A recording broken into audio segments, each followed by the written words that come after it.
చిరంజీవి గారితో కాకుండా మీరు బాగా హిట్లు ఇచ్చింది బాలకృష్ణ గారు. బాలకృష్ణతో. అండ్ ఆయనతో మీరు కంపోజ్ చేయించిన ఫైట్ సీక్వెన్సెస్ అప్పట్లో ట్రెండ్ సెట్టింగ్. అవునమ్మా, ఫైట్స్ కానివ్వండి, అసలు బొబ్బిలి సింహం లాంటి సబ్జెక్టు నేను నైట్స్ నిద్రపోయేవాడిని కాదు అసలు.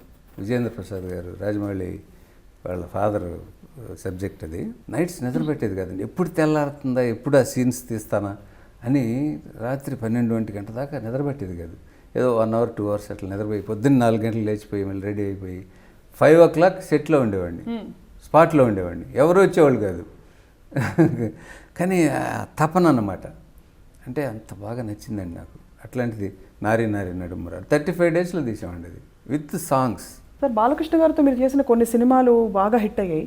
ఆ తర్వాత కొన్ని సినిమాలు హిట్ కాకపోవడానికి కారణం ఏంటి? అంటే మీ ఇద్దరి కాంబినేషన్లో జనం ఇంకేదైనా ఎక్స్పెక్ట్ చేస్తారా? అప్పట్లో ఏం జరిగింది? ఎక్స్పెక్ట్ చేసి ఉంటారు.